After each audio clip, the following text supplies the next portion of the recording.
Les vraies voix Sud Radio, 17h-20h, Philippe David, Cécile de Ménibus. Bonsoir les amis, merci d'être avec nous. C'était un plaisir cette semaine de vivre encore une fois les vraies voix avec vous Philippe David et avec l'ensemble de tous ceux qui nous écoutent aujourd'hui. Je ne sais pas où vous êtes, est-ce que vous êtes en voiture, est-ce que vous êtes encore à la maison ou encore au bureau. En attendant, merci de votre fidélité. Merci de votre fidélité, peut-être êtes-vous sur la route du week-end. C'est possible aussi, comme il fait très beau, aller piquer une petite tête en Méditerranée, la Manche, l'Atlantique ou ailleurs. Oui, ce sera peut-être plus agréable dans la Manche, dans l'Atlantique, pardon, ou que la Méditerranée. Il risque d'y avoir du monde. En tout cas, on est ravis de vous accompagner jusqu'à 19h avec Philippe David. 0826 300 300. C'est votre numéro. Vous pouvez en tout cas nous appeler et partager, commenter et débattre. C'est le principe de cette émission. Parlons vrai, comme on dit. Allez, au sommaire de cette émission, la France insoumise dans la tourmente au lendemain de l'émission complément d'enquête consacrée à Sophia Chikirou, cette députée proche de Jean-Luc Mélenchon, accusée de harcèlement et d'insultes homophobes par d'anciens collaborateurs. Sa société de communication aurait aussi facturé des prestations lors de la campagne de 2007 de Jean-Luc Mélenchon. Une autre députée LFI, Danielle Simonet, réclame, elle, des explications de l'intéressé. Et vous, qu'en pensez-vous? Est-ce que vous êtes choqué ou surpris par les révélations de complément d'enquête? Parler de mépris de classe et de cabale contre la France insoumise, est-ce que c'est réel? Parce que certains insoumis accusent complément d'enquête de ces mots. Enfin, après ces révélations, Sophia Chikirou doit-elle démissionner et se représenter devant les électeurs? Ou est-ce que pour vous, ça va se payer dans les urnes? Ou est-ce que pas du tout, les Français auront oublié d'ici les européennes? Venez nous le dire au 0826 300 300. Et à cette question, les révélations de compléments d'enquête peuvent-elles coûter cher à la France insoumise? Vous dites pour l'instant oui à 69%. Et puis on reviendra dans le coup de projecteur à 18h30 avec cette phrase: ce qui m'inquiète n'est pas de remonter sur scène, mais c'est de savoir si mes idées vont faire de l'effet sur mes spectateurs. C'est la déclaration signée Michel Sardou. Il remonte sur scène après une polémique estivale sur les propos de Juliette Armanet qui jugeait les lacs du Connemara trop à droite.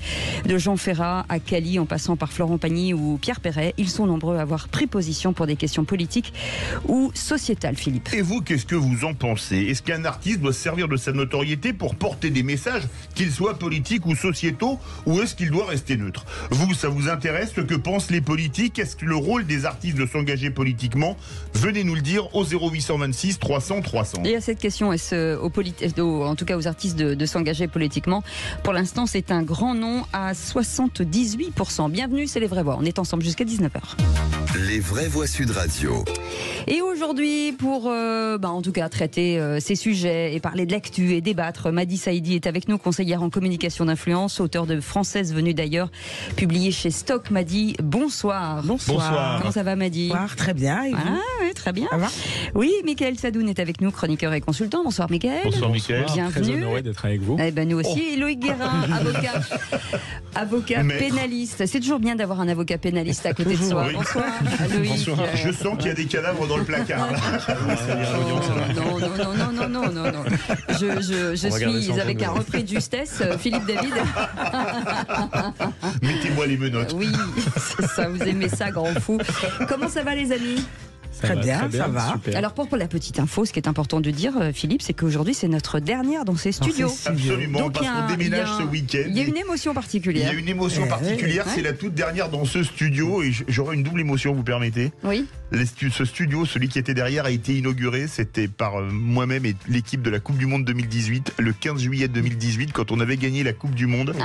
J'avais fini en pleurant et je pense qu'on aura beaucoup d'émotions ce soir. Alors ce soir, en on va laissant avoir ce des larmes, studio. peut-être. Voilà. Absolument. Mais je pense que face à nous, on a quand même Griezmann, Pogba, Mbappé. Vous trouvez pas celui qui avait marqué en finale 2018? Et moi je reste sur le banc, je vous regarde courir. Mais non, vous êtes Didier Deschamps. Évidemment. Mais bien sûr. Et moi, je me contenterai de couper les citrons à l'habitant. Voilà, c'est ça. Allez, 0826 300 300, comme tous les jours, vous nous laissez des messages sur notre répondeur. Bonsoir, c'est David. Oui, David, je suis apiculteur, j'ai 51 ans. Donc je voulais réagir parce que en ce qui me concerne, moi j'ai été cadre supérieur dans une grande banque française. Je pense qu'il y a la notion de sens dans le travail. C'est-à-dire que, bien entendu, moi j'aurais pu rester jusqu'à la retraite, mais je voyais plus de sens. J'avais un stylo dans la main, mais je ne fabriquais rien. Je pense que dans le travail également, il y a aussi ce dépassement de soi qu'on n'a plus, qu'on a de moins en moins. Et même si j'ai eu une belle carrière, je pense que le dépassement de soi, on a besoin de l'avoir jusqu'à la fin. Et en fait, le sens, on l'a plus. Et moi, j'avais besoin de créer quelque chose. Voilà, donc c'était ma réaction. Merci. Au revoir. Merci David. Trouver du sens, Loïc Guérin, dans son métier, c'est rare et quand ça arrive, c'est juste génial. C'est juste génial et ça a intérêt à être bien accroché dans certains métiers, le nôtre en particulier. Ouais. Chez les avocats. Ouais, au pénal en particulier. On n'est pas franchement aidé par les institutions. Alors je ne parle pas du judiciaire qui fait ce qu'il peut, mais le législatif, le politique en général vient énormément compliqué. Il y a une paupérisation constatée chaque jour. Donc j'ai une petite pensée pour tous ceux qui sont sur le bout de la chaîne judiciaire dont on ne parle jamais et qui tiennent le système à bout de bras. Madi Seydi, le sens du travail. C'est hyper important, c'est ce qui nous donne envie de nous lever le matin. Moi je sais que c'est hyper important, c'est ce qui me motive et qui me donne envie de me battre au quotidien.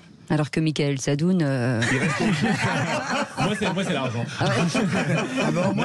Non, pas du tout. Je rigole, évidemment. Je suis issu d'écoles, dit-on, d'élite, dans lesquelles les élèves, de plus en plus, cherchent des motivations réelles et un sens profond à leur travail. Là où il y a encore 10 ou 20 ans, la carrière idéale, c'était de faire du M&A ou de faire du conseil en strat pendant 20 ans avant de rentrer dans une grande boîte. Ça n'est plus le cas aujourd'hui. Personnellement, je m'en réjouis. Et ben voilà. Et quand ils se lèvent les jours où ils viennent dans les vraies voies, là, le sang, leur vie prend un sens absolument exceptionnel. Ah, c'est sûr. Ils devraient venir, ils devraient payer pour venir. Allez, 0826 300 300. Adonis est avec nous de Bourg sur Gironde. Bonjour Adonis. À côté de Bordeaux. Bonjour, oui, Adonis. Bonsoir les vraies voix. Comment ça va? Eh bien, écoutez, ma foi, pas trop mal. Ouais, bon, bah ça c'est fait déjà. Vous vouliez revenir sur quoi, Adonis? Alors, sur l'actualité de la semaine, notamment sur l'image de M. Macron que l'on voit tenir un radar à la main et qui attend sûrement le bon client, quoi. Ouais. Et ça vous effraie, pourquoi? Alors ça m'effraie parce que j'ai bien peur qu'une fois de plus, on va encore parler qu'ils sont très forts avec les faibles et très faibles avec les forts. Je m'explique. 238 brigades de plus pour le rural, si j'ai bien compris. Oui, à peu près, oui. Donc, je m'attends à voir effectivement beaucoup plus de gendarmes en bordure de route le matin à 7h30 quand je m'en vais travailler. Et donc, le vrai sujet, pour moi, il n'est pas là. Bien sûr qu'il faut des gendarmes en bordure de route pour mettre des règles et faire respecter des règles. C'est pas que ça, Denis, c'est pas que ça. C'est créer du tissu local aussi. Oui, bien sûr, mais ce que j'ai peur, c'est que encore une fois, comme je viens de dire, ils vont être très forts avec les faibles. Donc moi, je me mets dans la catégorie des faibles, c'est-à-dire la France qui se lève de bonne heure pour aller travailler, payer ses impôts, qui bronche pas. À part qu'on me donne la parole sur Sud Radio. Mais autrement, comment ? Parlons vrai. Voilà. Mais après, moi, ce que j'ai peur, c'est que les gens qui nous pourrissent la vie depuis des années continuent. Parce que ces gens-là, 9 fois sur 10 ne sont pas soi-disant solvables, entre guillemets, parce que ça, c'est facile à... Adonis, je pense qu'il faut, enfin, si je puis me permettre, il faut laisser le temps au temps et peut-être regarder ce qui va se passer avant de tirer des conclusions. L'important l'important peut-être aussi, c'est d'avoir une gendarmerie de façon assez proche de chez soi, en cas de problème aussi. On va faire réagir nos vraies voix, Adonis.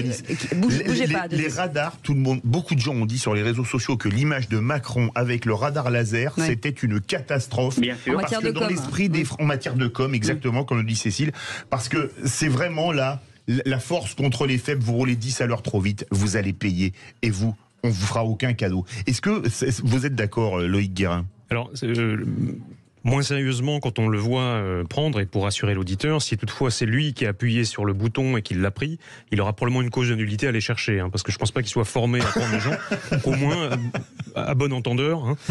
Maintenant, plus sérieusement, oui, là, on est tous, alors à tort ou à raison, j'ai pas de chiffres à donner là-dessus, mais on a tous le sentiment de tous les côtés que parfois, effectivement, les forces de l'ordre ne sont pas toujours utilisées là où on les voudrait, ou là où... Alors c'est un sentiment partiellement injuste, parce qu'évidemment...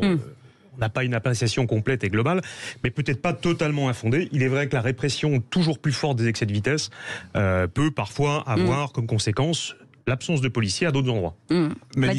C'est sûr qu'en termes de com, l'image, elle est désastreuse. Mais en revanche, je trouve que c'est aussi une bonne chose qu'on ait des gendarmes, qu'on ait des policiers, là où on en manque. Et d'ailleurs, ces derniers temps, on s'est beaucoup plaint en disant qu'à tel endroit, on en recherchait. Donc peut-être qu'il faut laisser effectivement le temps faire des choses. Et moi, je pense que c'est une bonne chose. Mickaël Sadoun. Moi, c'est sûr que dans la communication, je trouve ça assez moyen, surtout dans cette période où l'État cherche à retrouver un peu de deniers. Ça fait vraiment Macron qui descend lui-même sur le terrain pour aller chercher des sous dans la poche des automobilistes. Qu'ils viennent les chercher, les sous. Et après, sur le fond, je suis plutôt d'accord. Moi, je pense qu'il faut mobiliser des gendarmes, des forces de police dans toute la France. Il y a eu des sujets d'insécurité récemment et je trouve que c'est positif. Même de violence familiale, par exemple. Tout à fait. Mais après, c'est sûr qu'il faut une bonne utilisation des forces de police et de la gendarmerie. Et puis on a vu dans certains épisodes, et je comprends que ça ait suscité la méfiance comme le Covid, que on avait des petites grand-mères qui sortaient 5 minutes et qui se faisaient épingler, alors que de l'autre côté, en banlieue, il y avait des rodéos urbains qui se passaient et qui n'étaient pas sanctionnés. Donc, en tout cas, peut-être que c'était pas un radar, ce que touchait Macron. C'était pour dire, regardez comme je vois loin. Oui, avec sa vue d'aigle. Allez, vous restez avec nous, 0826 300 300, vous avez envie de débattre. Eh bien entendu, on sera avec vous dans quelques instants. Félix Mathieu, on va parler avec vous de l'actu. Les 3 mots dans l'actu, on parle de quoi ? Eh bien, on va parler d'une militante iranienne soupçonnée, couronnée par le Nobel de la paix depuis sa cellule de prison. On va parler aussi de Nicolas Sarkozy, mis en examen, soupçonné de manœuvre pour se disculper des soupçons de financement libyen dans sa campagne de 2007. Et puis tiens, ce randonneur dans les Hautes-Pyrénées tombé de 40 mètres puis réveillé par un appel de son employeur. Et oui, ça arrive. Merci patron. En 3 mots, ça donne militante, justice et miracle. Voilà. Vous restez avec nous, 0826 300 300. On est ensemble jusqu'à 19h. On vous souhaite la bienvenue. C'est les Vraies Voix Sud Radio. Les Vraies Voix Sud Radio, 17h-20h. Philippe David, Cécile de Ménibus. Retour des vrais. Vous savez, c'est ce qu'on appelle gauler en flag. Oui. C'est-à-dire que vous achetez des gâteaux et vous les mangez et vous regardez l'horaire et il reste 4 secondes pour avaler. Parce qu'il faut avoir une chose quand même. Voilà. Cécile de Ménibus a l'habitude de dire qu'elle travaille avec un tube digestif ambulant, votre serviteur, mais que ce n'est pas la dernière à dire « Ah, il y aurait des gâteaux aujourd'hui ». Moi, c'est vendredi, on peut tout se permettre. En tout cas, Madi Saïdi est avec nous, conseillère en communication d'influence et auteur de Française venue d'ailleurs, publié chez Stock. Mickaël Sadoun est avec nous, chroniqueur et consultant, et Loïc Guérin, avocat spécialiste. Et tout de suite, le top clic de Félix Mathieu. Les 3 mots dans l'actu de Félix Mathieu, pardon. Les Vraies Voix Sud Radio.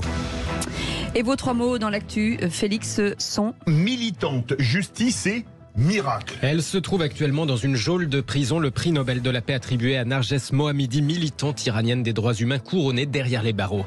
La campagne de 2007 rattrape encore Nicolas Sarkozy, l'ancien président mis en examen pour de possibles manœuvres frauduleuses afin de se disculper des soupçons de financement libyen.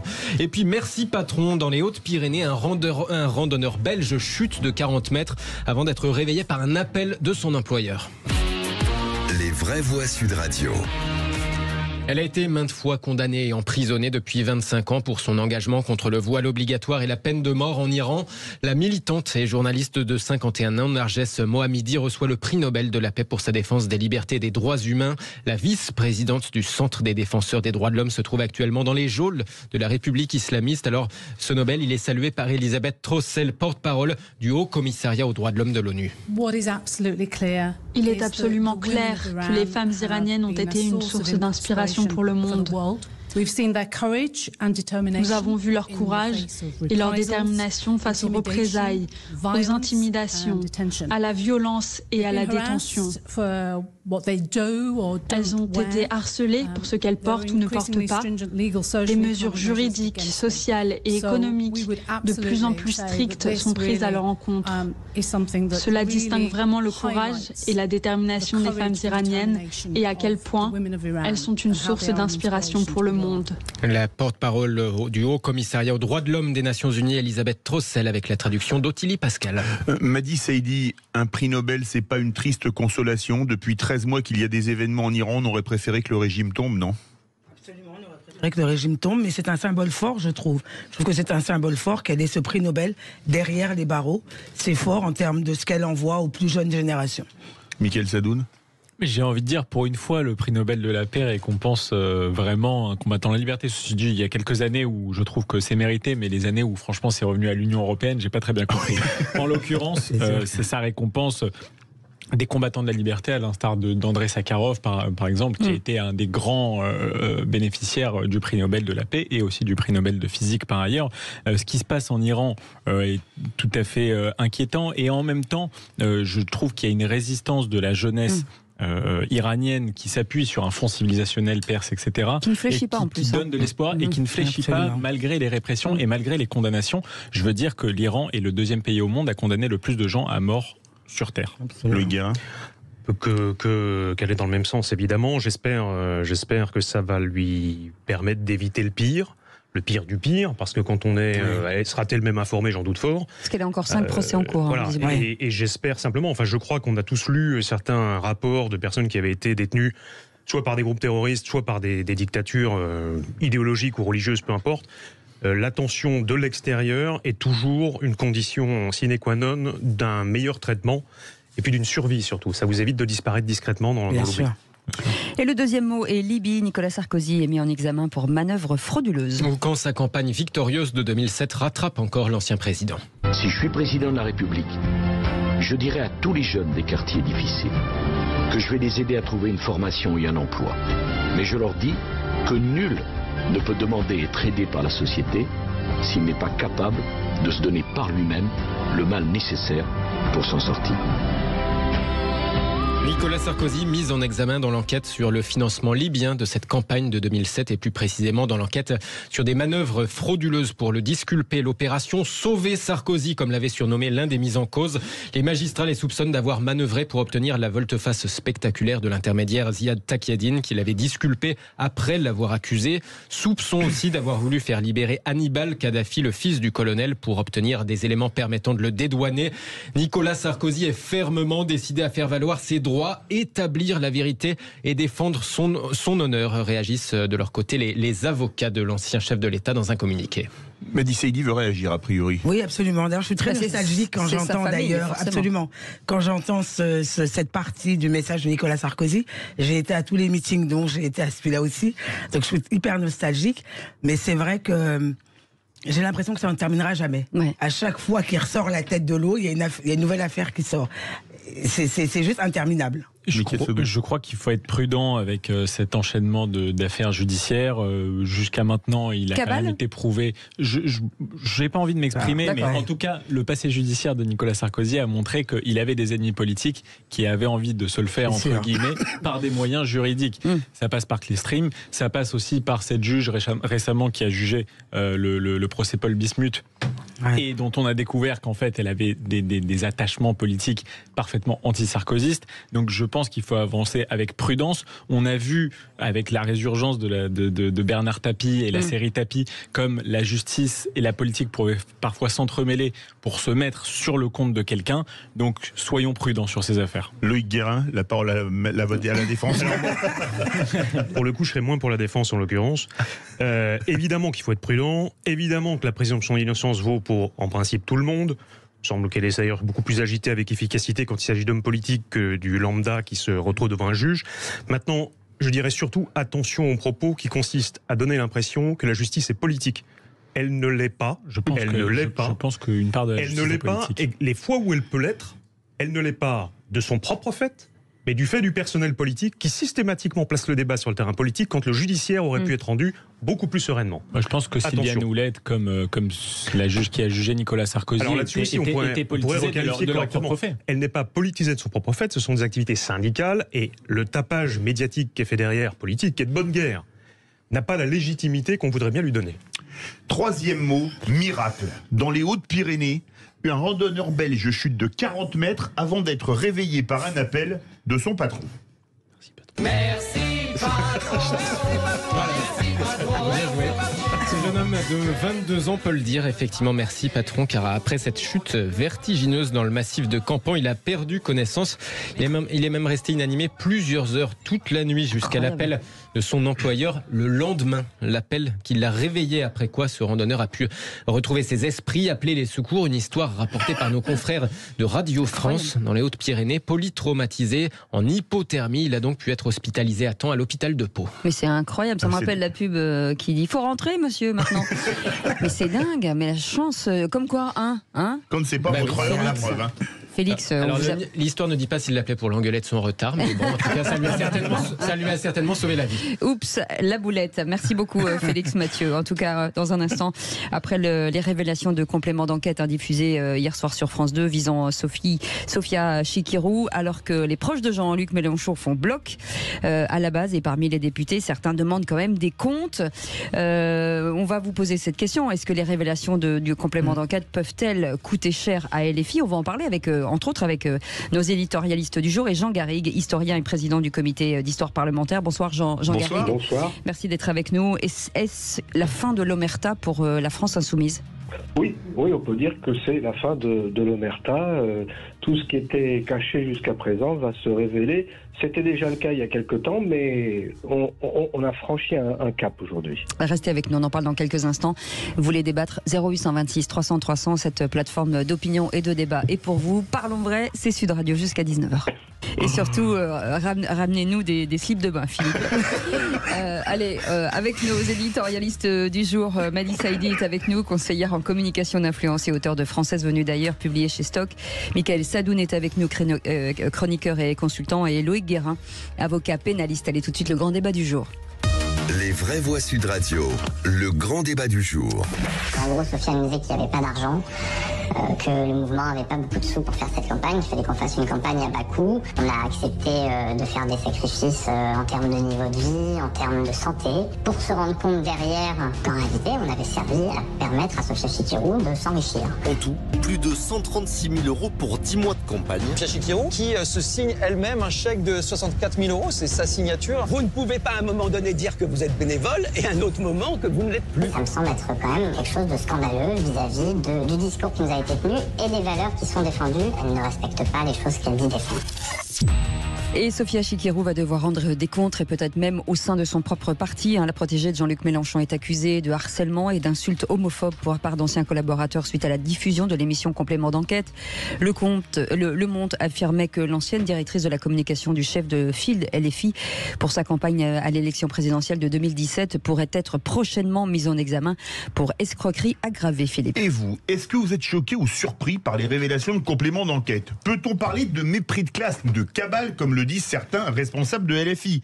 Après ces révélations, est-ce que Sophia Chikirou doit démissionner et se représenter devant les électeurs ? Venez nous dire ce que vous en pensez au 0826 300 300. Et notre expert pour en parler, Jean Garrigue, est avec nous, historien et président du comité d'histoire parlementaire et auteur du livre Les jours heureux quand les Français rêvaient ensemble, publié chez Payot. Jean Garrigue, rebonjour. Loïc Guérin, vous qui êtes pénaliste, forcément, c'est une histoire forcément qui ne va pas s'arrêter là. C'est peut-être une énorme cabale, comme disent certains, ou alors la boîte de Pandore, comme disent d'autres. Alors sur le dossier lui-même, moi je ne vais pas être en mesure évidemment de me prononcer. Bien sûr, toujours bien prudent sûr. parce que c'est pas d'abord un dossier que j'ai, et si je l'avais, je pourrais encore moins en parler. Donc là-dessus. Donc vous ne direz jamais rien sur un dossier. En fait, donc il ne nous sert à rien. Et puisque c'est vendredi, je vais quand même essayer d'être utile. Merci. Tout petit peu. Vous êtes sur Sud Radio, pas sur Radio Omerta. J'ai compris, c'est mieux. Non, en l'occurrence, je ne sais pas du tout ce que ça va donner. Mais si ça doit donner quelque chose, c'est le tout début, effectivement, de pas mal de possibilités. Alors, le droit du travail, c'est une chose, mais il y a aussi, évidemment, du pénal potentiel. J'ai cru comprendre qu'il y avait des faits de harcèlement potentiel. Et peut-être plus grave, enfin, ou au moins aussi grave, des faits liés à un conflit d'intérêts. Des surfacturations et autres. Je ne sais pas, j'ai pas vu, par contre, je peux peut-être me tromper, mais je crois qu'il y a un début d'enquête préliminaire, mais je suis pas sûr. Il me semble, voilà. Donc, voilà, de fait, on a déjà une enquête préliminaire.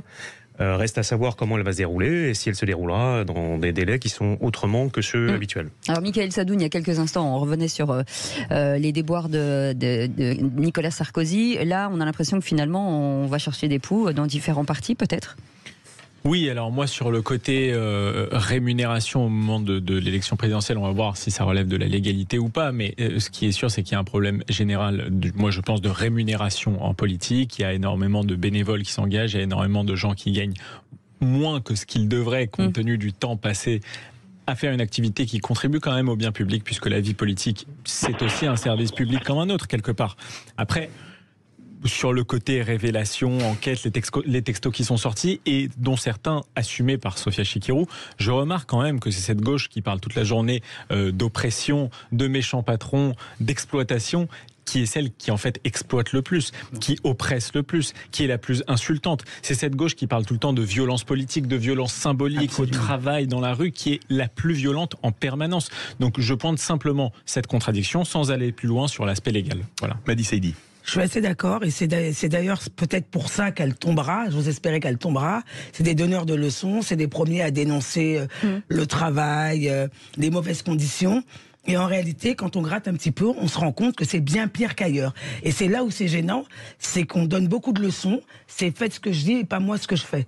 Et en l'occurrence, j'espère que cette fois-ci, ça permettra d'éclaircir les choses et de montrer au public la face de LFI. Elle est remontée comme une pendule. Ah oui, absolument. Jean Garrigue, j'ai envie de dire presque la boucle est bouclée, c'est-à-dire qu'effectivement, ce qu'on entend de nos éditorialistes, il était temps que les affaires soient menées au grand jour, en tout cas. Ça fait quand même un certain temps que c'est sorti et qu'on est au courant en réalité. Souvenez-vous du livre de Thomas Guénolé, qui avait été un des proches collaborateurs de Jean-Luc Mélenchon, qui avait dévoilé les pratiques quasi autocratiques, voire despotiques de Jean-Luc Mélenchon. Et même oui, mais il était presque inaudible, vous avez remarqué ? Oui, il ne l'était pas assez. C'est sûr que l'émission Complément d'enquête a donné un nouveau relief à des choses qu'en réalité, on savait depuis un certain temps. Tout ça, les gens qui s'intéressent de près à ces questions.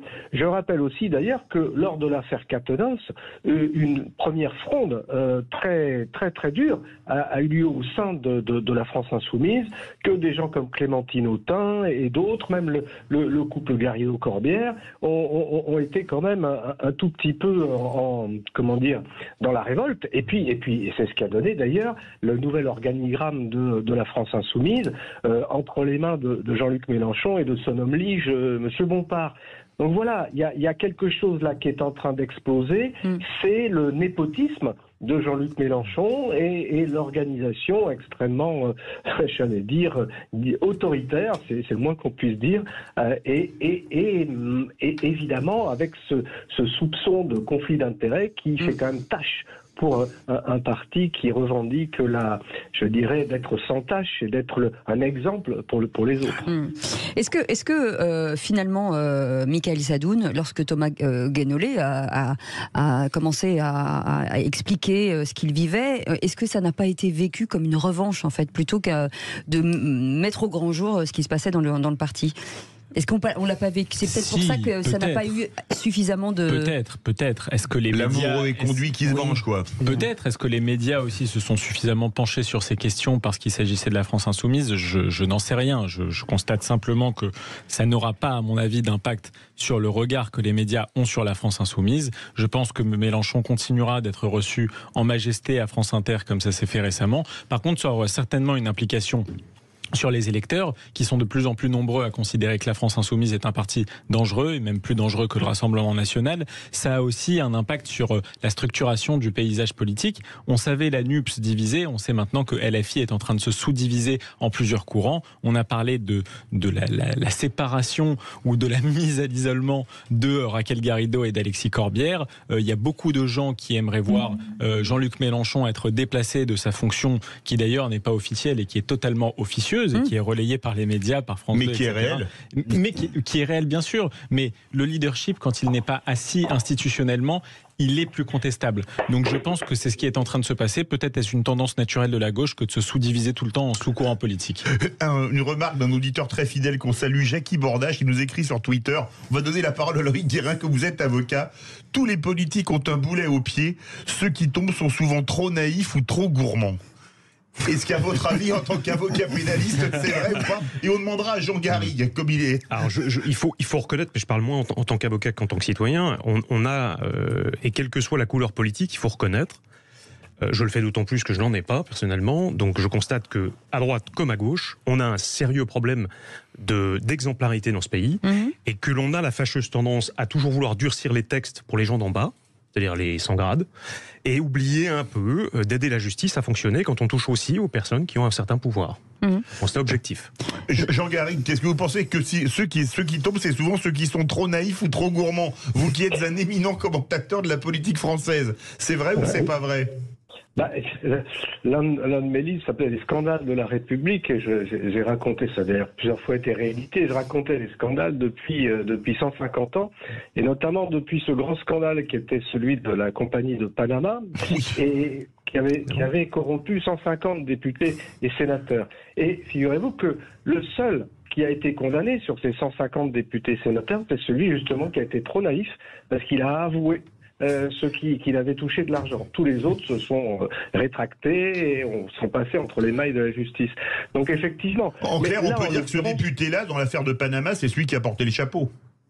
Oui, c'est celui qui a porté le chapeau. Mais là, en l'occurrence, moi, comment dire, ce qui se passe à la France insoumise, je le répète, c'est quelque chose qui se murmure, qui se dit, mais qui s'est même écrit depuis un certain temps. Et on peut pas dire qu'il n'ait pas bénéficié de certaines indulgences, y compris de la part des médias, qui n'ont pas poussé un certain nombre d'affaires. On a parlé aussi, la rumeur a fait état d'affaires concernant Éric Coquerel, par exemple. Bon, il y a donc là, on ne peut pas dire que ce sont les plus maladroits qui sont pris la main dans le sac. Donc c'est un système en réalité. C'est un système très clanique, très népotique, et je crois que c'est important de le souligner. Et moi, je ne pense pas, et d'ailleurs c'est ce que me dit mon expérience d'historien, que tous les hommes politiques fonctionnent de cette manière, que tout le monde soit corrompu, que tout le monde est un boulet au pied. En tout cas, un boulet comme celui-là, si les faits sont avérés, il est quand même beaucoup plus lourd que d'habitude. Est-ce que, Mickaël Sadoun, ils ont un lien très, très proche, en fait, Sophia Chikirou et Jean-Luc Mélenchon? Est-ce que ça peut nuire, sincèrement, au vote, aux urnes? Est-ce qu'il peut y avoir un impact?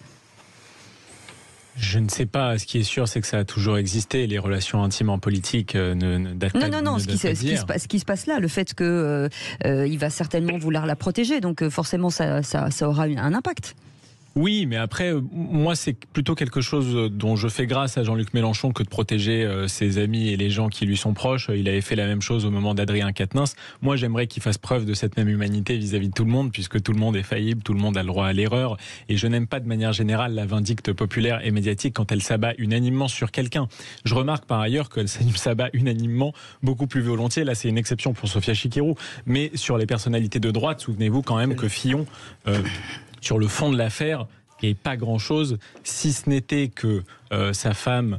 Avait-elle fait quelque chose pour elle ou pas au moment où elle était assistante parlementaire? Ce qui était sûr, c'est qu'à l'époque, tout le monde recrutait des gens de sa famille pour faire des missions parfois un peu subsidiaires au Parlement. Ce qui s'est passé, c'est que les médias, unanimement, se sont mis sur le dos de François Fillon pour lui faire perdre cette élection présidentielle, et c'est ça qu'ils avaient en tête. Je m'excuse, je disais tout à l'heure que la justice était politiquement orientée. Je crois que Sylviane Houlette a déclaré par la suite qu'elle avait été quelque part téléguidée par le ministère de la Justice. Et les médias, pour le coup, sont encore plus orientés, je pense, que la justice. Donc si j'en avais l'occasion, je vous en dirais un petit peu plus sur le sujet. Mais malheureusement, je ne pense pas que le format d'aujourd'hui le permette, ni ce que je peux évidemment vous dire. En revanche, non. Je suis, alors là, pour le coup, profondément en désaccord que la justice soit pas parfaite, qu'elle soit pas toujours rendue dans les délais raisonnables avec la décision qu'on attend, sans doute. C'est une justice, elle fait avec les moyens qu'on lui donne, surtout, qui sont assez faibles, voire même extraordinairement faibles. Parce que c'est une des justices les plus pauvres d'Europe. À tout point de vue. Donc forcément, on fait pas le même travail avec des pièces de rapiessage. Et ça n'est pas non plus le fruit du hasard. Il faut arrêter de se cacher. C'est le fruit d'une décision de tout corps politique depuis 30 ans. L'appauvrissement de la justice est parfaitement intégré dans un mode de fonctionnement. De toute façon, ça n'était pas le fond. Le reste, on a Adonis, notre vraie voix du jour, de Bourg-sur-Gironde. Alors Adonis, qu'est-ce que vous en pensez? Est-ce que ça va se payer dans les urnes? Les prochaines élections, c'est le 9 juin prochain, donc l'eau a le temps de couler sous les ponts quand même. Oui, bien sûr, rebonsoir. Écoutez, moi je ne sais pas trop quoi penser de cette affaire-là, parce que pour tout vous dire, je n'ai pas vu le complément d'enquête d'hier soir. Mais maintenant, je veux bien rejoindre certaines personnes qui disent, ou une personne qui a dit que de tous bords, ils ont des boulets accrochés aux pieds, plus ou moins gros, mais ils en ont tous. Ou du moins, ceux qui en ont pas, ils sont pas trop médiatisés, donc on ne se rappelle pas d'eux. Du coup... Peut-être pas faire une généralité, Adonis. Non, mais bon. Bien sûr que non. Mais... je sais pas trop quoi penser. Est-ce que ça va se payer? Peut-être, peut-être pas. Comme vient de dire Philippe David, il y a de l'eau qui va couler sous les ponts. Oui, c'est une belle phrase de Philippe David. Connu de tout le monde. C'est exagérant. Merci de me rendre hommage, Cécile. Restez avec nous, Adonis.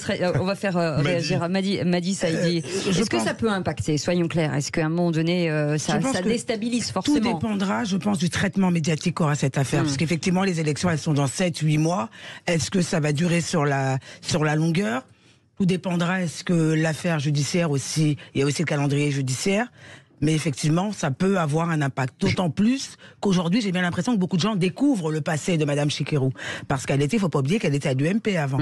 Donc le passage elle n'a pas été à l'UMP, elle était à la gauche moderne qui a été un parti associé à l'UMP. Elle a participé au meeting de l'UMP. Absolument. Dernière question, Jean Garrigue, il nous reste 1 minute 20. On voit que ça rue dans les brancards. Daniel Simonet demande à Sophia Chikirou de s'expliquer. D'autres de la France Insoumise l'accusent de s'en prendre à une femme racisée. Est-ce que pour vous, cette affaire pourrait mener LFI à l'implosion ? Quand on voit que François Ruffin vient de faire un déplacement remarqué en compagnie de la députée LFI Martin, qui a été la première à s'élever contre les agissements de Sophia Chikirou, on se dit qu'effectivement, il y a quelque chose là qui prélude. Est-ce que ce sera l'explosion ou l'implosion? Je ne sais pas. Mais en tout cas... La division, en tout cas. Ou la division. Voilà, une division qui risque d'arriver très vite. Ah oui, c'est sûr. Michael Sadoun, oui, effectivement, on sent déjà que les uns s'écartent des autres, oui. Moi, je Ou ça se resserre d'un côté, mais ça, à mon avis, ça va, à un moment donné, ça va se diviser. Je pense qu'il y a une question de personnalité, de rôle, qui va tenir le premier rôle pour 2027, évidemment, mais il y a aussi une question de ligne politique. Je pense que François Ruffin a suffisamment marqué sa différence vis-à-vis de la gauche sociétale, entre guillemets, de Jean-Luc Mélenchon, pour se tourner vers une gauche un peu plus traditionnelle, proche des milieux ouvriers, etc. Est-ce que, Jean Garrigue, dernière question rapide, est-ce que c'est, après l'affaire Quatennens, après l'affaire Corbière, est-ce que ça commence à faire beaucoup? Oui, ça commence à faire beaucoup. Est-ce que c'est le plus grave? Est-ce que le plus grave n'est pas la stratégie de conflictualité systématique à l'Assemblée, les éclats de Jean-Luc Mélenchon? En tout cas, tout ça, ça fait beaucoup. Et la rupture, notamment avec le Parti communiste, avec Fabien Roussel, on annonce peut-être d'autres à l'intérieur de LFI, et peut-être aussi à l'intérieur de la NUPES. Merci beaucoup, Jean Garrigue. Je peux vous demander un service? Quand vos livres se vendent très bien, est-ce que dans votre prochain livre, vous pouvez écrire « L'eau a coulé sous les ponts », cette citation magistrale de Philippe David, histoire de me rendre hommage? Je le mettrai en exergue, ça sera la citation. Non mais Jean Garrigue, mettez-le en exergue dans la poubelle, vous vous embêtez pas. Merci beaucoup, Jean Garrigue. Allez, on fait une petite pause dans un instant. On va jouer avec Adonis, notre auditeur du jour, et vous, au 0826 300 300, on verra si nos vraies voix connaissent bien finalement nos hommes politiques. À tout de suite. Les vraies voix Sud Radio, 17h-20h, Philippe David, Cécile de Ménibus. Et comme d'habitude, nous sommes très bien entourés. On est entourés des meilleurs. Je dis ça tous les jours. Madi Saïdi est avec nous. C'est tellement sincère. Vous y croyez plus. Je croyais que j'étais unique. C'est ça la communication politique.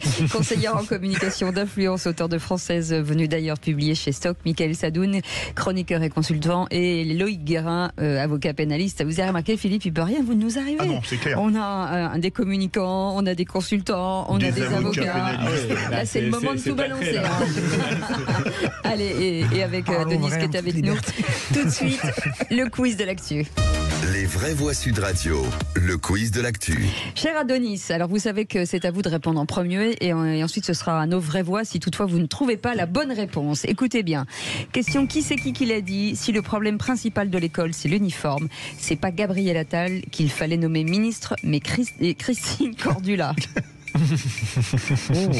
Je ne sais pas. Allez, on vous aide. Sénateur communiste de Paris. Allez-y, les vrais voix. Sénateur communiste. Aucune idée, je ne sais pas. Et il s'occupe du logement à la mairie de Paris. Il vient d'être... Yann Brossard. Bonne réponse de Madi Saïdi. Bravo. C'est vrai qu'il est devenu sénateur. Voilà. Qui c'est qui l'a dit?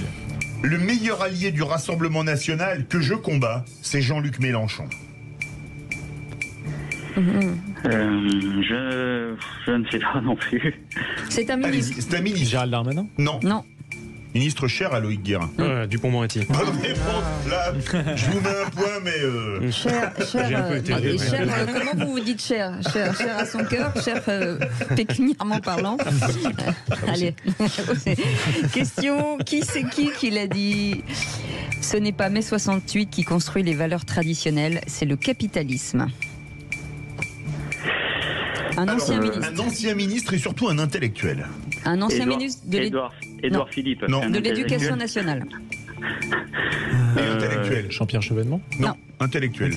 C'est ça le problème en fait. Philosophe.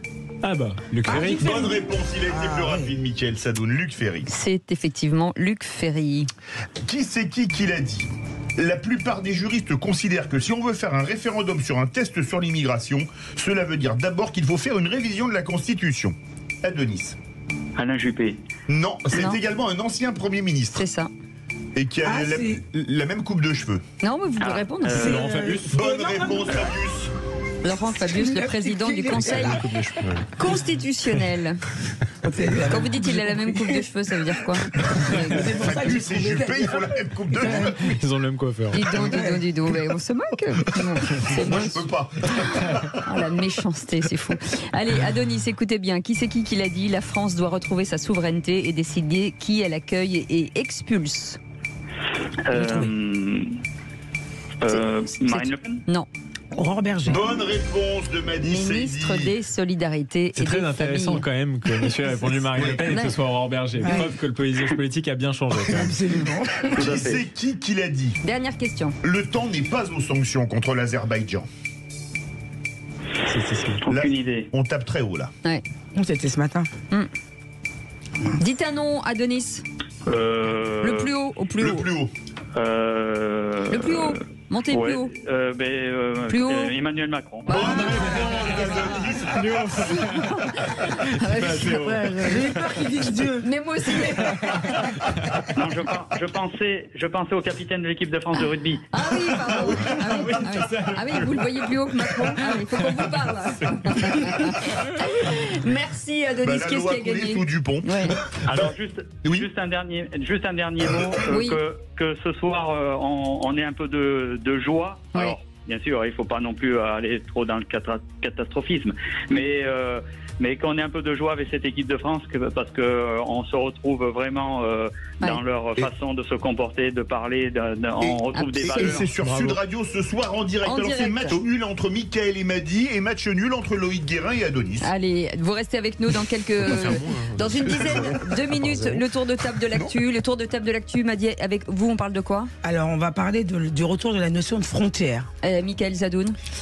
On va parler des élections. Est-ce qu'il faut voter aux élections? Et avec vous, Loïc Guérin. On va reparler de Nicolas Sarkozy et de sa mise en examen. Eh bien, vous restez avec nous. On fait une petite pause, on parle rugby.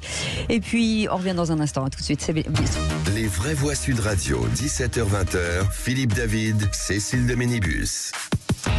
Et pour nous accompagner dans cette dernière émission, dans ces studios, Philippe, avant le grand déménagement, Madi Saïdi est avec nous, conseillère en communication d'influence et auteur de Française, venue d'ailleurs publier chez Stock. Ça marche bien, hein, Madi, hein, ce livre. Oui, ça commence à prendre. Oui, ça commence à prendre. Hein.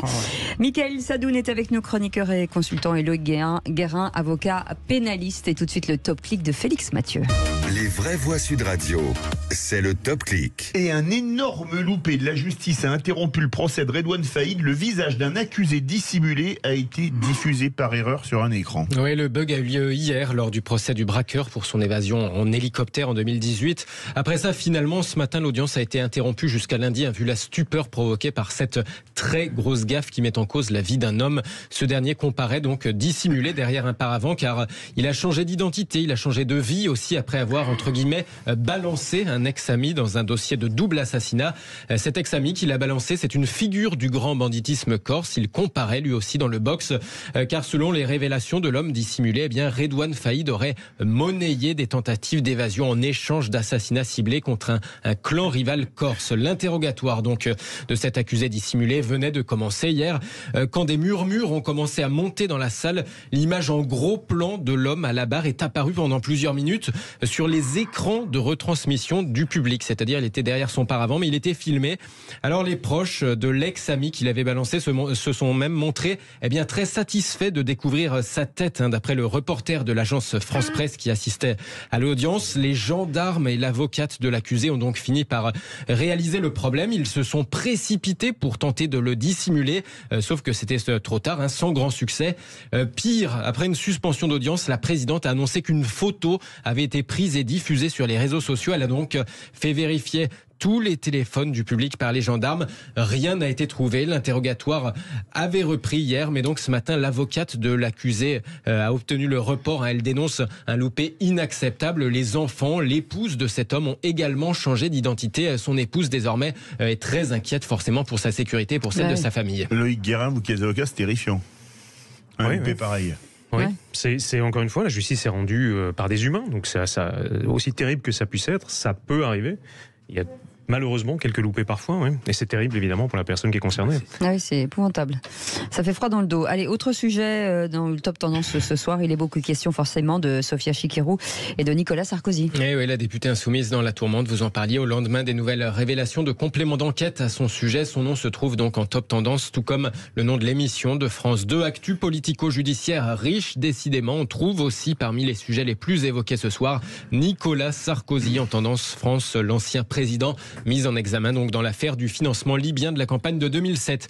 Et puis, allez, Narges Mohammadi en numéro 3 des tendances France ce soir. Le Nobel de la paix pour la militante iranienne des droits de l'homme. Ça suscite beaucoup de réactions. Par exemple, celle d'Emmanuel Macron qui écrit ce soir: son combat contre l'oppression des femmes en Iran et pour les droits humains est essentiel, universel. Prix franco-allemand des droits de l'homme 2021, prix Nobel de la paix 2023.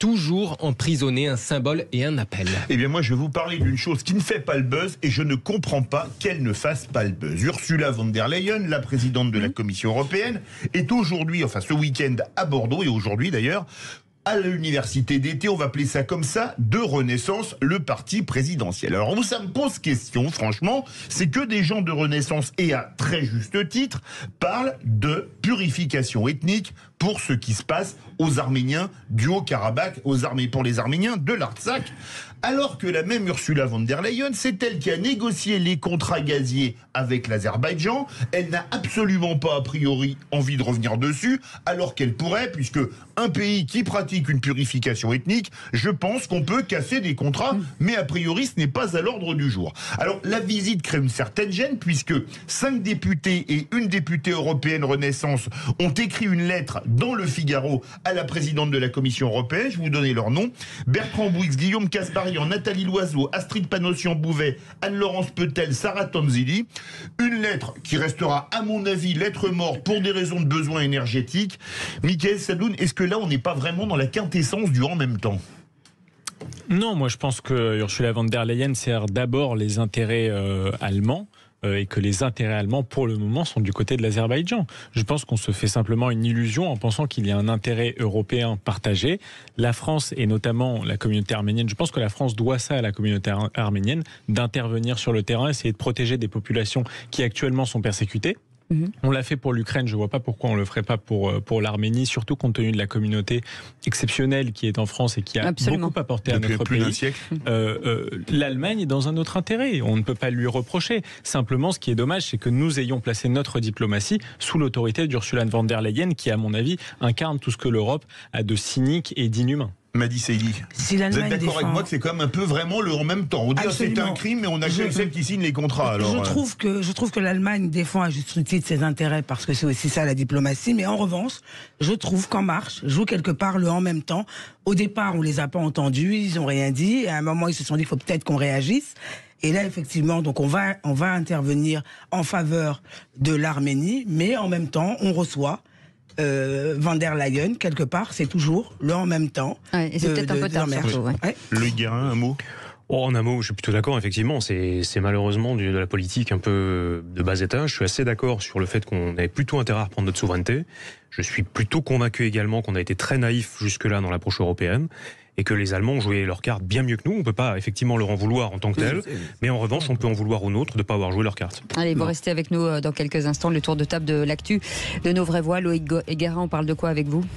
De Nicolas Sarkozy et de la double mise en examen. Mais Madi Saïdi ? De la notion de frontière qui fait son retour. Et avec vous, Mickaël Sadoun ? Est-ce que les élections servent à quelque chose ? Oh là on aura le temps. Pensez qu'on aura le temps. Allez. Restez avec nous, 0826 300 300. Cette émission est la vôtre. Et on vous souhaite la bienvenue. Les Vraies Voix Sud Radio, 17h-20h, Philippe David, Cécile de Ménibus. Et avec nous pour débattre et commenter l'actualité, Loïc Guérin est avec nous, avocat pénaliste. Ça va, Loïc ? Ça va bien. Oui, il faut dire que c'est le plus beau jour de ma vie. Mais bon, après, vous faites comme vous voulez. Moi, je ne dis que ce qu'on me dit de dire. Mickaël Sadoun est avec nous, chroniqueur et consultant, et Madi Saïdi, conseillère en communication d'influence dans une petite dizaine de minutes. On va revenir sur cette phrase de Michel Sardou qui a dit « Ce qui m'inquiète le plus n'est pas de remonter sur scène, mais de savoir si mes idées vont faire de l'effet aux spectateurs. » Et on vous pose cette question, est-ce que finalement le rôle des artistes de s'engager politiquement ? Vous nous répondez au 0826 300 300, ce sera aux alentours de 18h37. Mais tout de suite, le tour de table de l'actu des Vraies Voix. Viens à table avec nous. Ça fait pas vrai con comme t'es, demande ton avis. Quand on veut conjurer le diable, on l'invite à sa table. Moi je veux du féroce actualité. Intéressante cette table avec vous. Pardon ? Ah non, c'est intelligent. Bon, à mon tour maintenant. Le tour de table. De l'actualité. Et Madi Saïdi veut nous parler des frontières avec notamment Joe Biden qui va reprendre la construction du mur avec le Mexique. Absolument, oui, je voulais parler de frontières parce que avec Schengen, on avait carrément sorti ce terme de notre tête. Alors il est revenu récemment avec les vagues migratoires, notamment de Lampedusa, mais moi ce qui m'intéresse, c'est les États-Unis. Puisque quand Donald Trump a construit ce mur dont tout le monde s'était offusqué, c'est scandaleux, on va mettre un mur face aux Mexicains, c'est scandaleux. Et il se trouve que Biden, qui a toutes les faveurs de la presse, aujourd'hui annonce qu'il va reconstruire ce mur, mais il s'en excuse parce que c'est pas de sa faute, vous savez, c'est le Congrès qui l'a pas su convaincre. Et ce qui m'interroge sur cette question de frontières, c'est qu'en fonction de celui qui est à la manœuvre, c'est grave ou c'est moins grave. Quand c'était Trump, c'était un méchant républicain, c'était scandaleux. Et aujourd'hui, c'est un gentil démocrate. Alors c'est pas grave, il y a un fil dans la presse, on en parle, mais c'est pas très grave. Mais c'est toujours les mêmes Mexicains, c'est toujours la même puissance mondiale qui le fait, c'est toujours la même frontière. Le même scandale de mettre un mur entre les peuples, mais c'est pas très grave parce qu'en réalité, comme c'est un démocrate, ce n'est pas grave. Et c'était ça dont j'avais envie de m'offusquer aujourd'hui. C'est pas très amusant, les indignations à géométrie variable, Loïc Guérin. Selon qui vous êtes, ça passe crème ou ça passe pas du tout. C'est vrai, mais alors après, pour être tout à fait complet et tout à fait honnête, quand on lit la presse pro-Trump, c'est l'effet inverse. C'est un peu ça le défaut des journaux, des journalistes très engagés politiquement, c'est que d'un côté comme de l'autre, leur indignation est variable, on le voit en France aussi, selon les affaires. Ça concerne la gauche, alors on s'en offusque à droite et inversement. Mickaël Sadoun.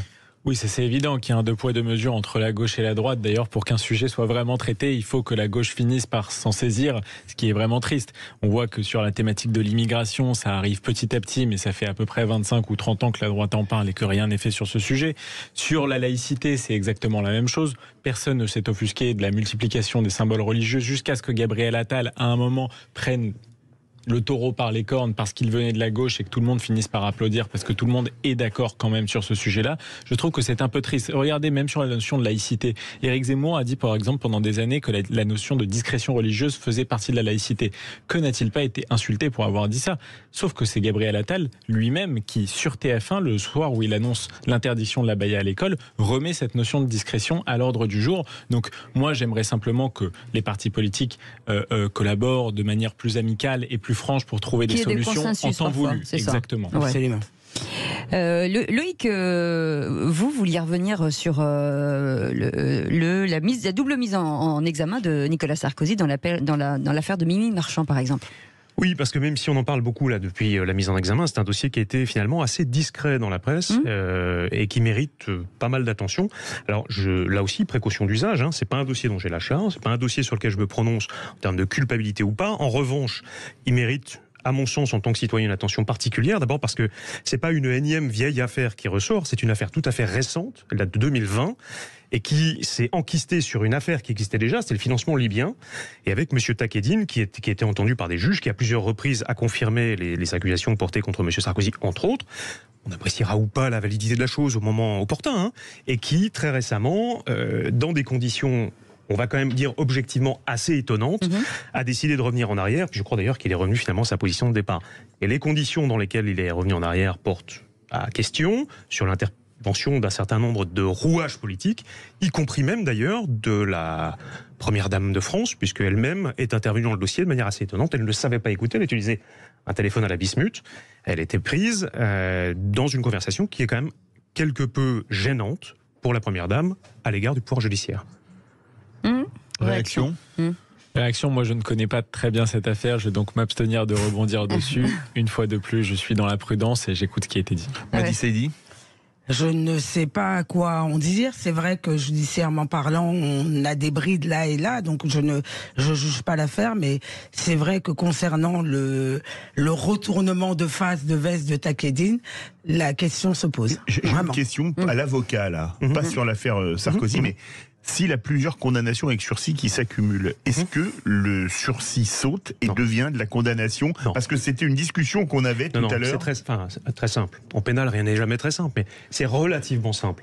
Au moment où vous êtes jugé, c'est-à-dire l'appréciation se fait au moment où vous êtes jugé. Si vous êtes jugé pour des faits qui antérieurement ont été jugés définitivement, c'est-à-dire qu'il y a une condamnation définitive, non susceptible d'appel ni de pourvoi en cassation, alors si la condamnation antérieure est définitive au moment où vous êtes présenté pour de nouveaux faits, dans une période de 5 ans, vous révoquez le sursis à ce moment-là automatiquement si c'est la même famille de délits.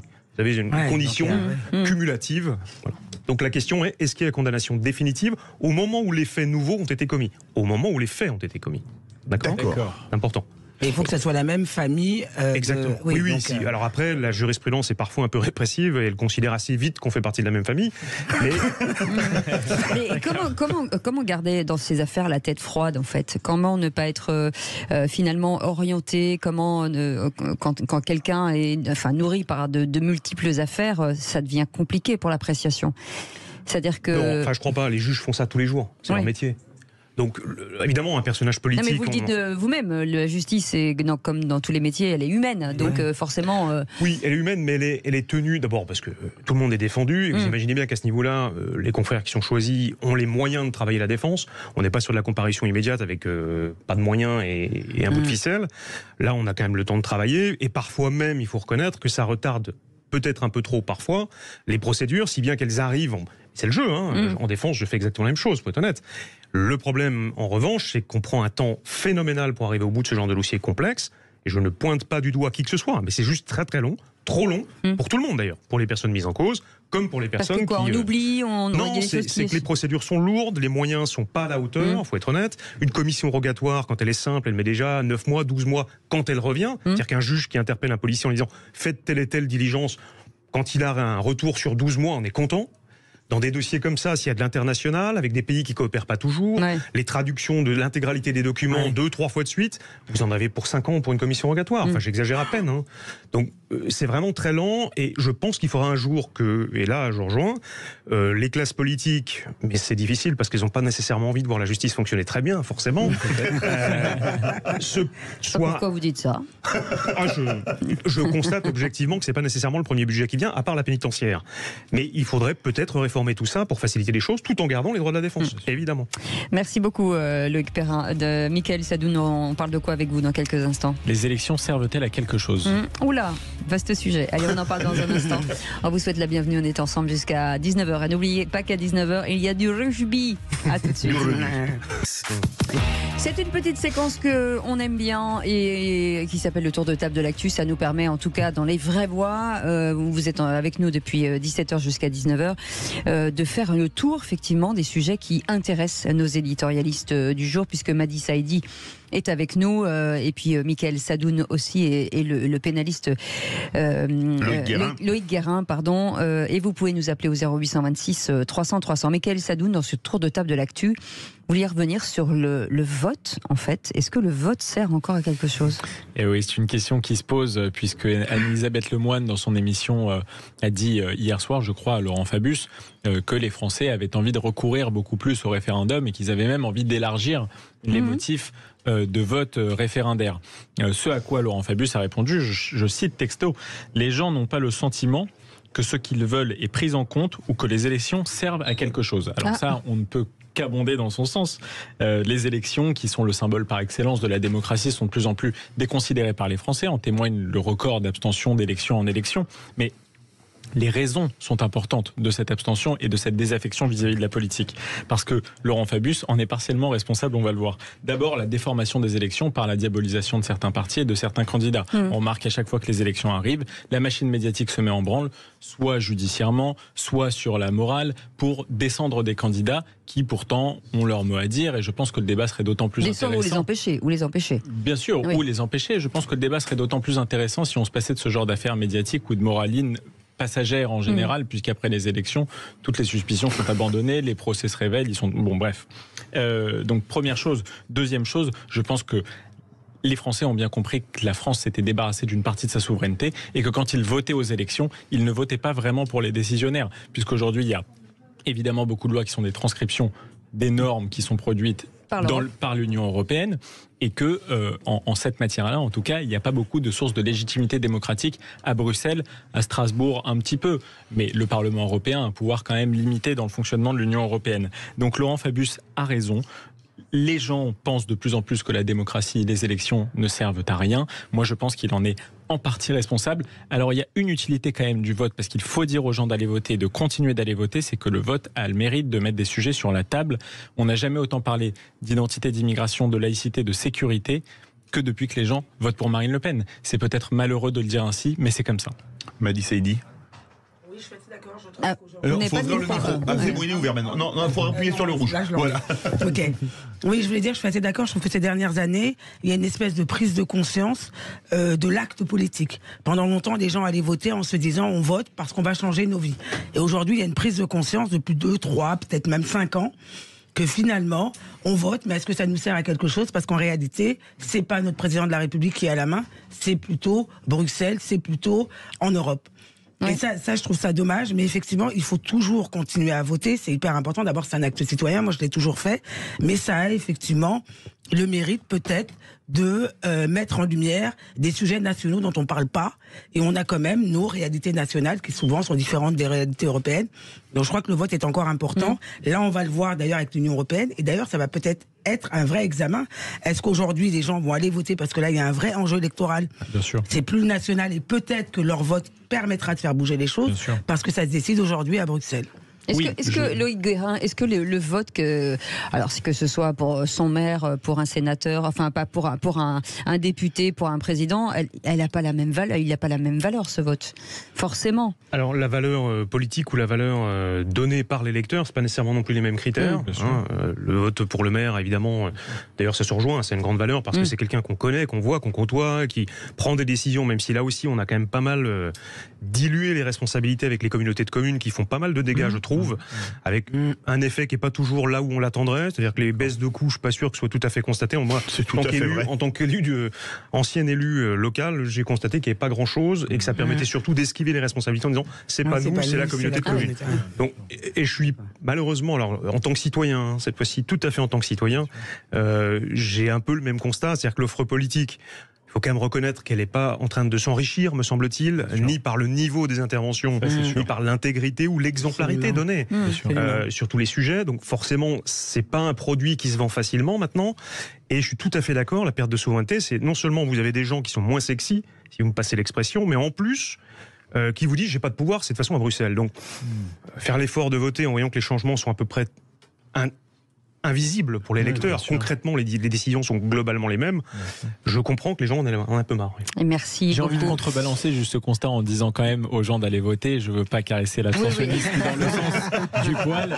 Évidemment, les gens doivent aller voter. Engagez-vous. Justement, vous aurez d'autant plus de poids que vous vous engagez. Vous caressez qui vous voulez, Mickaël Sadoun. Le vote blanc et en tirer les conséquences politiques serait une façon d'inciter. Allez, vous restez avec nous dans quelques instants. Michel Sardou a dit « Ce qui m'inquiète le plus, c'est ne pas de remonter sur scène, c'est de savoir si mes idées vont faire l'effet aux spectateurs. » On va en parler dans quelques instants. Yvan Cujus, animateur du Loft sur Sud Radio, est avec nous. Bonsoir Yvan. Bonsoir les copains. Est-ce que Michel Sardou reste le dernier des chanteurs très engagés en politique ? Alors, il faut déjà faire la distinction entre l'homme et l'artiste. Moi, je crois que l'homme est engagé, ça c'est un fait. Après, est-ce que l'artiste est un artiste engagé ? Je dirais pas ça. On en reparle. On va en parler dans quelques instants. Allez, à tout de suite. Quel teasing. Les vraies voix Sud Radio, 17h-20h, Philippe David, Cécile de Ménibus. Bienvenue dans Les Vrais, on est ensemble jusqu'à 19h. Si vous aimez le rugby, restez bien avec nous. Madi Saïdi est avec nous, conseillère en communication d'influence et auteur de Française venue d'ailleurs, publié chez Stock. Mickaël Sadoun, chroniqueur et consultant, et Loïc Guérin, avocat pénaliste. Tout de suite, le coup de projecteur des vraies voix. Les vraies voix Sud Radio, le coup de projecteur des vraies voix. À quoi sert une chanson si elle est désarmée ? Me disaient des Chiliens, bras ouverts, poings serrés, comme une langue ancienne qu'on voudrait massacrer. J'emmerde le Front National, chantait Amel Bent, Vita et Camilla Jordana il y a quelques années, de Jean Ferrat à Cali en passant par Florent Pagny ou Pierre Perret. Ils sont nombreux à avoir pris position sur des questions politiques ou sociétales. On pourrait ajouter bien sûr Ken Loach, côté cinéma. Je ne chante pas pour passer le temps, scandait Jean Ferrat. Michel Sardou ne dit pas autre chose sur BFM. Il dit Sardou, mes idées sur le spectacle. Écoutez. C'est ça qui m'inquiète d'ailleurs le plus, c'est pas de remonter sur scène, c'est de savoir si mes idées vont faire de l'effet aux spectateurs. Voilà, savoir si mes idées vont faire effet aux téléspectateurs. Et avec nous pour en parler, Yvan Cujus, animateur du Love, vous le connaissez bien sur Sud Radio, que vous retrouvez tous les dimanches de 20h à 21h. Bonsoir Yvan Cujus. Bonsoir. Est-ce que par exemple, Loïc Perrin, ces chanteurs engagés aujourd'hui, alors peut-être que c'est un petit peu moins le cas aujourd'hui qu'hier, mais on continue à penser qu'il y a un petit peu d'engagement parfois sur la politique, sur le côté sociétal. Alors, j'ai bien aimé la distinction, c'est le chanteur engagé, c'est-à-dire à titre personnel qui vient soutenir un candidat ou qui est engagé à travers ses textes et ses chansons. C'est vrai que c'est deux espèces entre guillemets un peu différentes, mais je crois qu'on peut dire globalement qu'il n'y a rien de nouveau, ça a toujours existé. On avait Boris Vian, je m'étais amusé à regarder ça tout à l'heure avec Le Déserteur, enfin on en a... Oui. Chanson censurée à l'époque de la guerre d'Indochine. Qui était autrement plus engagé d'une certaine manière, parce qu'il prenait même un risque personnel en écrivant ce genre de chansons. On a toujours eu des artistes engagés, ça a même servi souvent de motivation. Ça les a sublimés ou fait détester, peu importe, mais c'est une chose que j'ai tendance à plutôt respecter. Il y a simplement deux nuances. C'est que quand on s'engage, ça signifie que c'est pas dans un seul sens. C'est-à-dire en clair que l'on s'expose. À partir du moment où on a décidé de ne pas être qu'un artiste, mais être aussi dans le monde politique, il faut attendre la critique aussi en sens inverse. Donc par contre, on ne peut pas se cacher derrière son statut d'artiste si on a décidé de mêler les deux genres. C'est à mon sens une question de cohérence. Et puis, après, il faut en accepter les conséquences. Justement, est-ce que Madi Saïdi, est-ce que c'est bien vu ? Parce que c'est ça aussi. On reproche souvent aux artistes de donner leur point de vue. Ou en tout cas, que le fait de s'engager, c'est noble. S'engager, je pense que c'est noble. Mais ce qu'on peut reprocher aux artistes français depuis quelques années, on l'a en France, c'est que souvent, ils ne sont pas tant engagés dans leurs textes, ils sont plutôt engagés du point de vue politique. Et c'est souvent de manière soit intéressée ou pas toujours très claire. Il n'y a pas trop de conviction, c'est ça. On va revenir avec il y a la foudre qui leur retombe dessus, et là, il y a tout de suite soit une victimisation, et là, on le voit beaucoup avec beaucoup d'artistes jeunes, notamment les rappeurs. Souvent, ils prennent la parole sur des sujets compliqués, sur des sujets politiques, et quand on leur tape dessus, c'est tout de suite, on est des victimes, c'est scandaleux, c'est parce que je suis diversité, c'est parce que je pense notamment à Médine dernièrement. Enfin, s'exposer, c'est aussi accepter les risques. Oui. Mickaël Sadoun. Pour moi, l'artiste a évidemment le droit de s'exprimer en tant que citoyen, et pourquoi pas même en tant qu'artiste. Alors évidemment, c'est un peu antinomique, puisque l'art, c'est censé rassembler des gens, peu importe leurs idées, leurs origines, etc. Alors que la politique, par nature, c'est un petit peu la division et la lutte. Mais je pense qu'ils ont le droit de s'engager à 3 conditions pour moi. D'abord, c'est la tolérance. Parce que quand, par exemple, Indochine dit on va pas faire de concert dans une ville qui vote pour le Front National, pour moi, c'est de l'intolérance pure et dure. Et il y a une partie de leur public qui doit se sentir rejetée. Ça, c'est injuste. La deuxième chose, c'est de s'y connaître un minimum quand même sur le sujet sur lequel on est en train de s'exprimer. Parce que parfois, franchement, on a entendu des artistes avoir des propos un peu limite niveau intellectuel sur certains sujets comme la réforme des retraites qui demandent un minimum de technicité quand même. Donc moi je préfère le coup. C'est déjà suffisamment compliqué quand vous êtes aguerri à l'exercice. Je trouve que le coup de gueule de Balavoine vaut un peu plus que les diatribes d'Isia Higelin sur Emmanuel Macron sur scène. Enfin bref. Et la troisième chose évidemment, c'est la cohérence entre le discours et les actions. Michel Sardou, il me semble que c'est quelqu'un de plutôt conservateur dans sa vie à lui, donc qui tienne une parole conservatrice ne me choque pas. Par contre, Marion Cotillard, quand elle parle d'écologie, alors que c'est un symbole ultime du capitalisme mondialisé, ça me dérange énormément. Joyeux Noël, Yvan Cuges, à vous. Non, mais en fait, ce qui est dérangeant finalement dans ce qu'on entend de la bouche de Michel Sardou, c'est que quand il dit « j'espère que mes idées vont séduire les spectateurs », mais on ne lui demande pas de faire passer ses idées. La scène, c'est pas une tribune politique, on s'en fout des idées de Michel Sardou, pour parler clair. Ce qui est intéressant, c'est pour ça qu'on l'aimait il y a quand même des années. Mais non, je suis pas sûr que c'était pour ses engagements. Il disait des choses. Il y a un côté... Alors, chez Sardou, il y a quand même un côté très cabotin, très provocateur, dont il joue. Il y a une posture certainement chez Sardou qui a fait que voilà, on l'aime aussi, les gens en tout cas l'aiment pour ça. Mais le fait qu'il passe ses idées, moi je trouve que c'est complètement décalé. Moi ce qui me plaît, c'est un artiste qui va créer une chanson et qui va parler d'un fait de société, qui va parler de quelque chose. Et le fait que cette personne écrive à travers le prisme de sa personnalité, de ses idées politiques, de sa vision sociale, forcément ça devient une chanson engagée par définition. Un artiste impliqué ne peut pas être désengagé. Donc s'il est impliqué dans son art, dans sa vision sociale, il est par là même engagé. Et c'est ça qu'on demande à un artiste pour moi. Je vais prendre 2 artistes, dont un dont vous étiez l'ami, Jean Ferrat. C'est un à droite, Sardou, un à gauche, Jean Ferrat. Ferrat, il a pu chanter des chansons très à gauche, mais des chansons magnifiques d'amour ou d'érotisme, comme je sais pas, L'amour et cerise par exemple. Et Sardou a pu faire de très belles chansons d'amour, comme 10 ans plus tôt, ou très engagé, ou La maladie d'amour, ou Je suis pour par exemple. Oui. Est-ce que le chanteur 100% engagé, ça existe encore? Et est-ce que ça a déjà existé? Non, alors est-ce que ça a déjà existé? Je pense que oui, Ferrat était peut-être pas à 100%, mais je pense que quand il dit « je ne chante pas pour passer le temps », c'est qu'il chante pour amener du sens, et souvent un sens politique. La politique, c'est le vivre ensemble, c'est pas forcément défendre une idée, une idéologie, c'est-à-dire faire en sorte que la chanson peut-être amène une facilité de vivre, d'acceptation, d'échange, de lien social, etc. N'oublions pas que la chanson, depuis très longtemps, vous le disiez tout à l'heure, elle est liée à des combats, à des luttes, tout le temps. La Commune, en 1871, c'est le temps des cerises. Donc la chanson, elle a de toute façon toujours ce rôle à jouer dans la société. Ferrat l'a assumé beaucoup plus que les autres, certainement. Mais Cabrel, sur la chanson La Corrida, est un chanteur engagé sur la chanson. Pourtant, lui-même ne met pas en avant ses idées. Mais on peut considérer que La Corrida, c'est une chanson engagée, évidemment. Allez, 0826 300 300, Adonis qui est avec nous. Adonis, quel regard vous portez justement, vous, sur ces chanteurs, artistes engagés? Mais vous le faites en chantant. Oui, bien sûr. Vous voulez qu'ils peuvent ce soir? Moi, je suis pour que ces gens-là s'expriment. Alors, par le biais, effectivement, de leurs chansons, pourquoi pas, mais même sur un plateau de télévision ou à la radio. Parce que quelque part, il dit tout haut ce que pensent beaucoup tout bas. Voilà. Alors, vous avez un exemple, Adonis, quelqu'un que vous trouvez plutôt assez courageux pour donner ses opinions? Alors, cette semaine, alors je ne sais pas s'ils se sont donné rendez-vous sur la même semaine, ça m'étonnerait, mais Patrick Sébastien. Patrick Sébastien, cette semaine, je suis tombé dessus. Parce que je suis quelqu'un qui zappe beaucoup. Et je suis tombé au moment où il parlait, alors je sais plus sur quelle télévision. L'heure des pros, je crois. C'était sur CNews de mémoire. Oui, effectivement, tout à fait, c'est ça. Et donc, moi, ça me va très bien. Ça me va très bien parce que quelque part, c'est une parole. Nous, citoyens lambda, on n'a pas trop l'occasion de pouvoir de s'exprimer. En tout cas sur Sud Radio, absolument. à part dans nos repas de famille et en famille. Mais bon, ça va pas plus loin. Ouais. Par contre, ces gens-là, ils ont un impact médiatique qui est quand même pas négligeable et Absolument. qui porte. Restez avec nous, Adonis. Est-ce que ça nous bouscule finalement, Yvan Cujus, ces chansons, que ce soit de Kali à même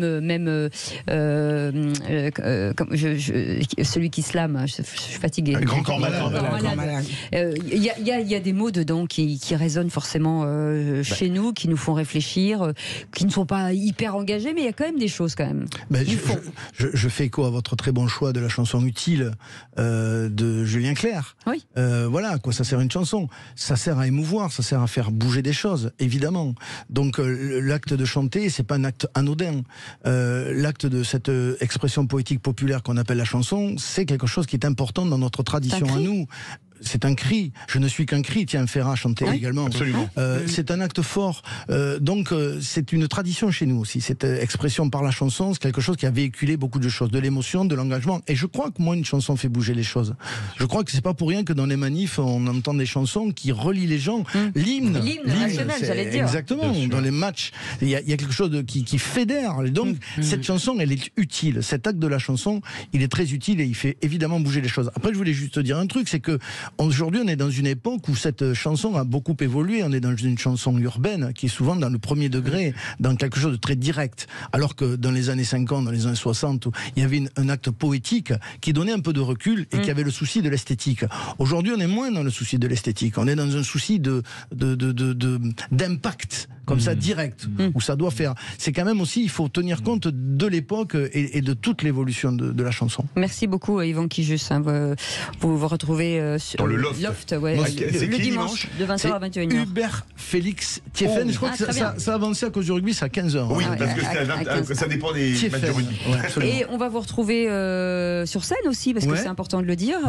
Nougaro, Nougaro, si vous l'aimez, allez voir Yvan Cujus. Ouais, ce sera vendredi à Jazz sur son 31 à côté de Toulouse, et demain on est à Argenteuil, et mardi à Haguenau. On dit Haguenau chez vous, moi je dis Haguenau. Haguenau, voilà. Merci beaucoup en tout cas d'avoir été avec nous. Merci beaucoup Loïc Guérin d'avoir été avec nous. Merci Sadi Madi Saïdi, et merci beaucoup Mickaël Sadoun d'avoir été avec nous. Merci beaucoup Philippe David pour cette semaine avec nous. Dans ce studio. Oui, c'est la dernière. On va enlever un petit morceau. Merci notre équipe formidable, et puis on vous retrouve lundi ailleurs, mais même équipe, en tout cas avec les mêmes personnes, et puis vous le 0826 300 300 dans un instant. Dans un instant, les incontournables de la gestion de patrimoine avec Thomas Binet et Stéphane Collen, mais tout de suite, juste après le rugby évidemment, France-Italie. Allez les petits. Allez les bleus.